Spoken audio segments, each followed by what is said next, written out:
थाने से फोन आने पर रवि और पूनम थाने पहुंचे। उन्हें कोई हैरानी या हड़बड़ाहट नहीं थी कि बेटा थाने में है। ऐसा आए दिन होता रहता था। पैसा और घर वालों के लाड़ प्यार से वो इतना बिगड़ गया था कि अब उसे संभालना उनकी बस से बाहर था। आए दिन पैसों के रौब में वो कुछ भी करने से बाज नहीं आता था। चरस गांजा का नशा करता, किसी को भी मार पीट कर बेहाल कर देना, लापरवाही और घमंड में सड़क पर कार से लोगों को टक्कर मार देना, स्पीड से गाड़ी चलाना, लड़कीबाजी उसके मनपसंद शौक थे। थाने पहुंचकर बेटे का नशे में धुत हाल देखकर पूनम का हाल भी बेहाल हो गया। उसका इकलौता लाड़ों से पला बेटा अच्छा इंसान बनने के बजाय रईस बाप की पिघड़ैल औलाद बन चुका है। जिस बेटे से बिजनेस और खानदान संभालने की उम्मीद थी, वही सब उजाड़ने पर तुला है। खानदान और रईसी की सारी इज्जत मिट्टी में मिला दी। पिघड़ैल बदतमीज नशेड़ी बनकर पूनम अभी एक कदम और उसकी तरफ आगे बढ़ाने वाली ही थी कि थाना इंस्पेक्टर राणा उनसे बोला, बेटा गया जी आपका। डीएसपी साहिबा की गाड़ी ठोकी है थारे बेटे ने, वो भी नशे में। गाड़ी बुरी तरह से डैमेज हुई है। बाल बाल बची हैं मैडम जी, बड़ी कड़क है मैडम जी। तुम्हारे पैसे यहाँ काम ना आवेंगे। खतरदारी तो इसकी हो गई है। अब इसने छुड़ाना है तो डीएसपी साहिबा अभी अंदर ऑफिस में ही हैं, जाकर मिल लो।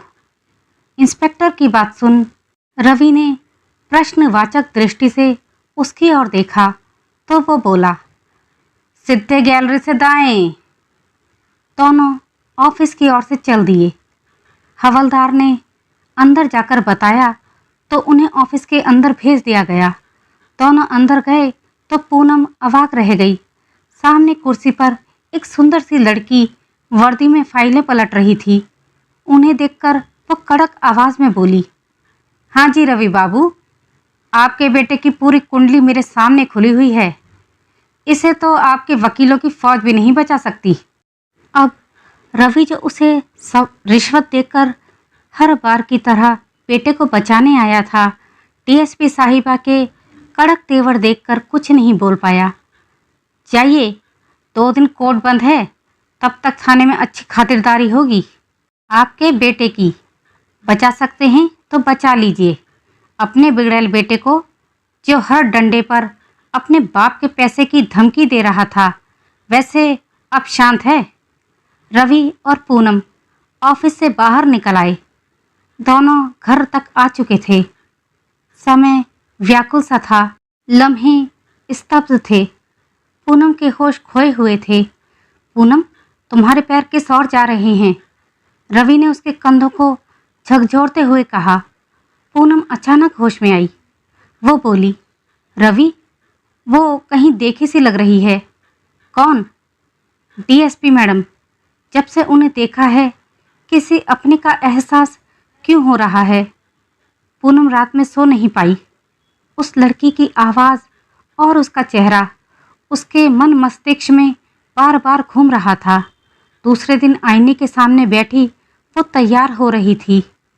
तभी उसने अपना चेहरा गौर से देखा तो अपने चेहरे में उसे डीएसपी का चेहरा नजर आया। ऐसा महसूस होते ही वो कांप गई। दोनों का चेहरा तो मेल खाता है बिल्कुल। उसने फिर रवि से जिद की कि वो पता लगाए डीएसपी कहाँ रहती है। पता चला वह अपने पिता के साथ रहती है। जाने से पहले पता नहीं उस दिन पूनम को क्या हुआ कि वह डीएसपी मैडम से मिलने की जिद पकड़ ली। रवि भी मान गया बेटे को बचाने की खातिर। वह भी औपचारिकतावश पूनम के साथ उसके पिता से मिलने उसके घर चला गया। ये सोचकर एक बाप दूसरे बाप की मजबूरी ज़रूर समझेगा। दोनों कोठी में अंदर दाखिल हुए तो बड़े से आलीशान सोफे पर एक वृद्ध बैठे हुए थे। चेहरे पर झुर्रियाँ पड़ चुकी थीं। शरीर भी पहले से क्षीण हो चला था। सोफे पर बैठे उस वृद्ध व्यक्ति को पहचानने में रवि और पूनम को एक पल भी नहीं लगा। यह वही डॉक्टर था जिसकी देखरेख में उसकी बेटी पैदा हुई थी और जिसके केबिन के बाहर उसे छोड़कर दोनों चले गए थे। दोनों का शरीर शिथिल पड़ चुका था, चेतना शून्य हो चली थी। वह वृद्ध व्यक्ति भी अवाक था। उसकी याददाश्त अभी कमज़ोर नहीं हुई थी। परंपराओं और रूढ़िवादिता में जकड़े बड़े शहर के एक संभ्रांत अमीर बिजनेसमैन परिवार में पूनम का विवाह हुआ था। विवाह के 2 वर्ष बाद पूनम को गर्भ ठहर गया था। पूनम का जीवन यंत्रवत चल रहा था। ससुराल के तानों और पुत्र की अपेक्षा ने पूनम के जीवन को अभिशप्त बना डाला था। मानसिक यंत्रणा झेलते झेलते वह जर्जर हो चुकी थी। रवि अपनी 1000 अच्छाइयों के बाद भी परिवार का विरोध नहीं कर पाया था। बेटा पैदा ना होने की स्थिति में बिजनेस की बागडोर पूरी तरह उसके हाथ से निकल जाती। प्रतिसत्तात्मक सोच के कारण बेटियों की हैसियत इस बिजनेस परिवार में शून्य थी। और फिर 9 महीने के बाद वह अंतहीन रात आई जब डॉक्टर ने बताया कि बेटी हुई है। यह सुन पूनम का शरीर अभी कांप ही रहा था कि नर्स बच्ची को लेकर केबिन में आई। उसे देखकर पूनम की आंखें ही नहीं, दिल चीख चीख कर रो रहा था। और बाहर प्रकृति। अब उन्हें एक क्रूर माँ बाप बनकर एक क्रूर फैसला लेना था। इस क्रूर माता पिता को देख उस दिन बादल भी चित्कार कर बैठा। प्रकृति भी विलाप कर रही थी। तेज बारिश और आंधी तूफान में केबिन के बाहर उस बच्ची को छोड़ हॉस्पिटल से अपने आलीशान घर भाग जाना और सभी को यह बताना कि मरा हुआ बेटा पैदा हुआ था, यह देखकर विधाता भी हतप्रभ थे अपने द्वारा गढ़े इन 2 इंसानों को देखकर। साथ ही वह कैसा वहशी अहंकारी परिवार होगा जिसका सीना मरे हुए बेटे के लिए भी गर्व से चौड़ा हो गया। और फिर उस दिन से लेकर आज तक पूनम की हर रातें उसी रात की तरह हर रोज तूफान लेकर आती हैं। मानसिक रूप से बीमार पूनम कभी सुखी ना रह सकी अपनी उस छोड़ी हुई बेटी के गम में। तुम लोग तो इस बच्ची को छोड़कर चले गए, किंतु मैं इस बच्ची का रुदन नहीं झेल पाया। मेरी भी कोई संतान नहीं थी, किंतु मुझ में और तुम लोगों में यही अंतर है कि मैंने इसे ईश्वर का वरदान समझा और तुम लोगों ने शाप समझकर इसे त्याग दिया। तुम लोगों को तो मैं कभी भूल ही नहीं सकता था। संपत्ति और बेटे के मुंह में बेटी तुम्हें अड़चन लगी। उसका होना तुम्हारे और तुम्हारे रईस खानदान के लिए बोझ था। कैसी सोच है तुम्हारी। बेटा शीर्ष पर और बेटी तल पर होती है। मैं और मेरी पत्नी ने इसे पाला पोसा, पढ़ाया लिखाया। आज यह IPS ऑफिसर बन चुकी है, योग्य और शक्तिशाली है, लेकिन उसके साथ ही यह संस्कारी आज्ञाकारी बेटी भी है। आज इस उम्र में ही इसकी इतनी ख्याति हो गई है कि गुंडे इसके नाम से थर थर कांपते हैं। देश के लिए, अपनी बहादुरी के लिए अनगिनत पुरस्कारों से भारत सरकार से सम्मानित हो चुकी है। देश विदेश में इस कम उम्र DSP की बहादुरी के चर्चे हैं। 5 साल हो चुके हैं मेरी पत्नी का देहांत हो चुका है। अब सिर्फ हम दोनों ही हैं, एक दूसरे का परिवार हैं।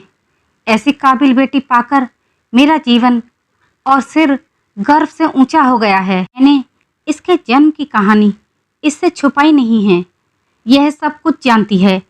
रवि और पूनम दोनों बिलक उठे। पूनम उस डॉक्टर के पैरों पर गिर पड़ी।